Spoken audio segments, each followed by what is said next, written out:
Hello students, आज हम discuss करने जा रहे हैं आईएससी में इंटीग्रेशन टॉपिक का। एक इम्पॉर्टेंट टॉपिक है, इंटीग्रेशन चैप्टर के अंदर एक इम्पॉर्टेंट टॉपिक है which is your partial fraction. ये 8.10 एक्सरसाइज के क्वेश्चंस हैं जो बोर्ड में आए हुए हैं। तो मैंने आज 2 क्वेश्चंस उठाए हैं डिस्कस करने के लिए। This is your first question, integration. ये 2017 में आया हुआ क्वेश्चन है। Sine 2x upon 1 plus sine x 2 plus sine x d x, इसका इंटीग्रेशन करना है। तो देखिए कैसे करेंगे। साइन 2x का फॉर्मूला होता है 2 sine x dot cos x, वो हमने इसमें पुट कर दिया।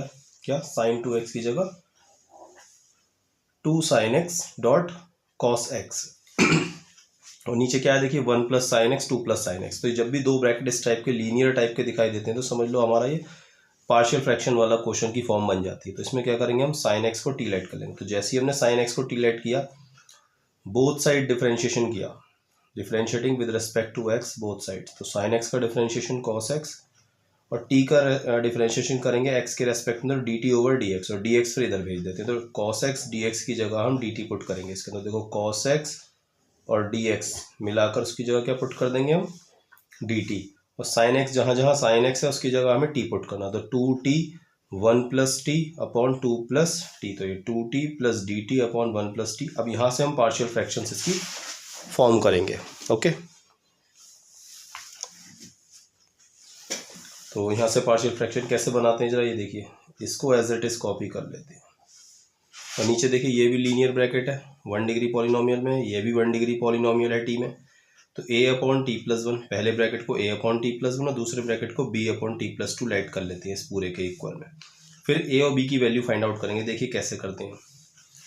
जैसे a की वैल्यू फाइंड आउट करनी है तो a के नीचे वाले को 0 बनाएंगे, t की जगह -1 रखेंगे। तो पहले हम multiply both sides bye T plus 1 2t plus 1। अच्छा, पहले मल्टीप्लाई कराएंगे तो ये हो जाएगा 2t। जब यहाँ मल्टीप्लाई कराओगे आप t प्लस 1 और t प्लस 2 से तो ये पूरा कट जाएगा। यहाँ कराओगे तो t प्लस 1 कट जाएगा, t प्लस 2 बच जाएगा। यहाँ मल्टीप्लाई कराएंगे तो t प्लस 2 कट जाएगा, t प्लस 1 बच जाएगा। ओके, अब रखते हैं t की जगह -2। पहले एक बार a को 0 बनाएंगे और एक बार b को 0 बनाएंगे। a को 0 बनाने के लिए क्या रखना पड़ेगा हमें, t के प्लेस पर -2 पुट करना पड़ेगा। तो t के प्लेस पर -2 पुट कर दिया तो सब जगह पुट करेंगे, यहाँ भी यहाँ भी यहाँ भी। यहाँ पुट करते ही ये चीज़ क्या हो जाएगी आपकी 0 हो जाएगी। तो ये मैंने पुट करके दिखा दिया। फिर ये आपका ये वाला पार्ट पूरा 0 हो गया। तो -b इज इक्वल टू आ गया -4 and value of b is 4। अब एक बार b को 0 बनाएंगे। b को 0 कैसे बनाएंगे, t के प्लेस पर -1 पुट करेंगे। तो t के प्लेस पर हमने -1 पुट कर दिया। तो t के प्लेस पर -1 पुट किया हमने।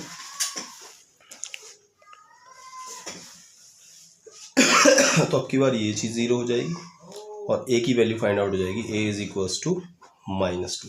अब यही वैल्यूज हम वापस यहाँ पुट कर देंगे जो हमने लेट किया था जिस जगह। ये जो लेट किया है यहाँ पर a के प्लेस पर इसकी वैल्यू रख देंगे -2 और b के प्लेस पर वैल्यू पुट कर देंगे 4। ओके, इसका -2 बाहर ले लो इंटीग्रेशन से, t के रेस्पेक्ट में इंटीग्रेशन होगा क्योंकि फंक्शन अब t में चल रहा है हमारा। dt over t plus 1 and dt over t plus 2, इसका 4 बाहर आ जाएगा। dt over t plus 2, t plus 1 upon T plus 1 का इंटीग्रेशन होता है log t प्लस 1, क्योंकि 1 अपॉन एक्स का इंटीग्रेशन क्या होता है log x। ऐसे ही 1 अपॉन टी प्लस 2 का इंटीग्रेशन क्या हो जाएगा log t प्लस 2।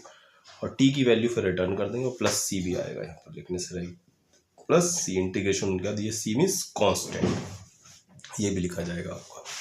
तो ये हो गया -2 log 1 plus x plus 4 log 2 plus sine x plus C. ये आपका आंसर हो गया। तो ये हमारा पार्शियल फ्रैक्शन का क्वेश्चन 2017 का आया हुआ। एक क्वेश्चन और लिया मैंने 2023 में भी पार्शियल फ्रैक्शन का क्वेश्चन आया था। ये भी देखिए पार्शियल फ्रैक्शन का क्वेश्चन है, दूसरी फॉर्म है। देखिए 2 अपॉन 1 माइनस एक्स, एक लीनियर है 1 डिग्री पॉलिनोमियल है, एक्स में लीनियर है और ये एक्स में क्वाड्रेटिक है। तो इसका लेट करने का मेथड चेंज हो जाता है। जब नीचे पावर 2 होती है तो हमेशा ऊपर हम 1 लीनियर लेट करते हैं। तो बी एक्स प्लस सी, जैसे नीचे एक्स स्क्वायर है तो बी एक्स मतलब एक्स टू द पावर 1 की तरीके से लेट करेंगे। नीचे अगर एक्स टू द पावर 1 है तो सिर्फ ए अपॉन समथिंग या बी अपॉन समथिंग या सी अपॉन समथिंग लेट करते हैं। तो लेट करना आपको सीखना पड़ेगा। ये बुक में इसकी टेबल भी बनी हुई है, आप उससे सीख सकते हैं। 2 upon 1 minus x 1 plus x square, तो इसे लेट कर लेंगे। देखो जिसके ऊपर जो लीनियर है उसके ऊपर ए लिखेंगे और जो क्वाड्रेटिक है उसके ऊपर बी एक्स प्लस सी, या अगला वाला लाइट करना होता तो सी एक्स प्लस डी लाइट करते हैं। ओके, अब हमें इस क्वेश्चन में ए, बी और सी की वैल्यू निकालनी है। अब देखिए कैसे निकालेंगे। फिर वही चीज़, इधर जो पूरा डिनोमिनेटर होता है उससे मल्टीप्लाई करा देते हैं सब में। 1 minus x 1 plus x square से पूरी इक्वेशन में बोथ साइड्स इंटू करा दी, multiply both sides by 1 minus x 1 plus x square. 2 is equal to, यहाँ जब इंटू कराएंगे तो पूरा पूरा कैंसिल हो जाएगा। 2 is equal to A into 1 minus x से 1 माइनस एक्स कट जाएगा, 1 प्लस एक्स स्क्वायर इसकी इंटू में आ जाएगा। बी एक्स प्लस सी में कराएंगे तो क्या कटेगा, 1 plus x square cancel out हो जाएगा, 1 minus x B x plus C की इंटू में आ जाएगा। अब देखिए हमें क्या निकालनी है, ए, बी और सी की वैल्यूज फाइंड आउट करनी है। ओके, क्या करना है, ए, बी और सी की वैल्यूज फाइंड आउट करनी है। तो वही अपना तरीका लगाएंगे, देख लेंगे किसी एक को। जैसे यहाँ पर एक्स की जगह जैसे ही 1 पुट करूँगा मैं तो ये चीज़ 0 हो जाएगी और ये चीज़ 0 हो जाएगी, तो ये पूरा 0 हो जाएगा, ए की वैल्यू फाइंड आउट होगी। तो सबसे पहला काम यही करते हैं, एक्स के प्लेस पर 1 पुट कर दिया, तो 1 पुट करते ये पूरा 0 और इसके 0 होते ही ये सब कुछ भी 0, क्योंकि डॉट में है दोनों ब्रैकेट्स। 0 1 पुट किया तो 1, 1 प्लस 1 2, तो ये हो गया आपका 2a, तो a की वैल्यू 1 आ गई। अब देखो यहाँ पर, अब दूसरी यहाँ पे प्रॉब्लम ये आएगी, यहाँ पर तो हम एक्स की जगह कुछ भी ऐसा पुट नहीं करा सकते कि इसे 0 कर लो। तो अब हम एक दूसरा मेथड यूज़ करेंगे।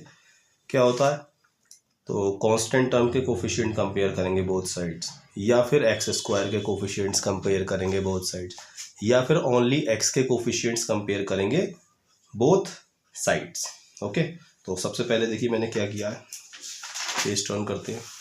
मैंने कंपेयर किए एक्स स्क्वायर के कोफिशिएंट, किसके, ध्यान से समझिए, किसके, एक्स स्क्वायर के। अब ये देखिए एक्स स्क्वायर के कोफिशिएंट्स दोनों साइड में है क्या, ये वाली इक्वेशन को देखो आप,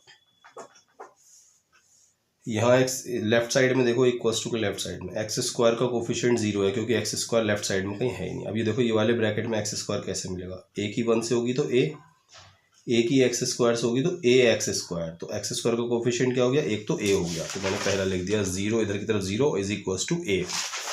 अब दूसरे ब्रैकेट में ये कहाँ मिलेगा एक्स स्क्वायर, बी एक्स की जब 1 से होगी तो बी एक्स, नहीं आया एक्स स्क्वायर, बी एक्स की माइनस एक्स से हुई तो माइनस बी एक्स स्क्वायर, तो आ गया एक्स स्क्वायर, तो माइनस बी एक्स स्क्वायर, तो एक्स स्क्वायर का कोफिशिएंट क्या हो गया भैया आपका, माइनस बी।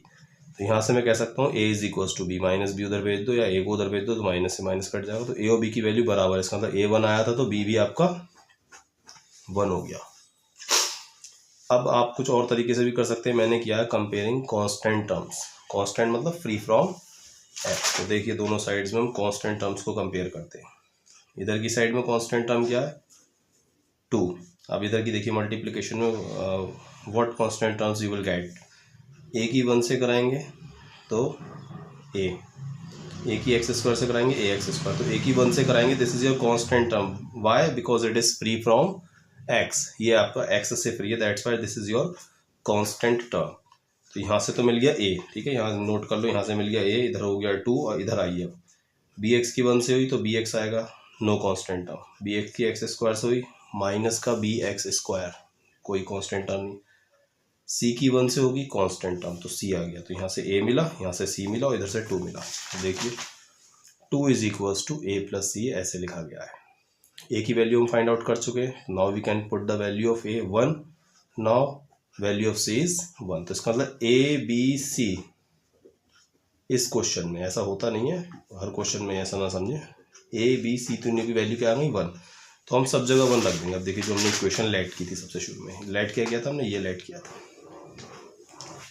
यहाँ पर ए बी सी की जगह 1 रख दो, तो ये 1/1 माइनस एक्स, ये x plus 1/1 plus x square. तो अब इसका इंटीग्रेशन करना रह गया हमारा, 1/a की जगह 1 रख दिया, b की जगह 1 रखा, c की जगह 1 रखा, 1/x minus 1 x plus 1/x square plus 1। तो अब इसका इंटीग्रेशन हम करना सीखेंगे या करेंगे इसको आगे। हाँ देखिए 1/1 माइनस, इसको अलग कर लिया इंटीग्रेशन, इसका इंटीग्रेशन अलग करेंगे, अलग अलग कर दिया दोनों को पहले। इसका तो इंटीग्रेशन हमें पता है log 1 माइनस एक्स हो जाएगा, तो इसकी तो कोई टेंशन नहीं है। अब इसका देखो कैसे करेंगे इंटीग्रेशन, ये हम पीछे कर चुके हैं, इसको भी तोड़ दो, ये एक्स स्क्वायर प्लस 1 एक्स के नीचे भी है और 1 के नीचे भी है, दोनों के नीचे अलग अलग कर दिया, x/x square plus 1 and 1/x square plus 1, x और 1 को अलग अलग कर दिया। ओके, अभी 1/x² + 1 का इंटीग्रेशन tan इनवर्स x हमें पता है, तो इसकी भी कोई टेंशन नहीं है, इसकी भी कोई टेंशन नहीं है, इसका कर सकते हैं। अब इसको देखो कैसे करेंगे इंटीग्रेट, ये हमने सब्स्टिट्यूशन मेथड आ गया। देखो ये क्वेश्चन आप करोगे इसमें सारे मेथड यूज होंगे जितने आपने पिछली एक्सरसाइजेज में यूज किए। तो x/x², तो नीचे का इंटीग्रेशन डिफरेंशिएशन ऊपर है, अगर मैं नीचे जो डिनोमिनेटर लिखा है x² + 1 इसका डिफरेंशिएशन करूँ तो क्या हो जाएगा 2x + 0, 2x हो जाएगा। तो ऊपर 2x लिख लूँ, तो लिख लिया 2x, बट ऊपर तो x था ना, तो उसे बराबर करने के लिए बाहर 1/2 कर दिया, तो 2x लिख लिया। अब नीचे का डिफरेंशिएशन जब ऊपर होता है तो उसका डायरेक्ट नीचे वाले को टी लाइट कर लेते हैं, x² को टी लाइट किया तो 2x dx dt हो जाएगा। तो x जैसे हमने x² को टी लाइट किया तो 2x dx dt, तो 2x और dx की जगह हमने लिख दिया dt और x² की जगह t + 1। x² + 1 को भी आप टी लाइट कर सकते, तो उससे कोई फर्क नहीं पड़ेगा। ओके,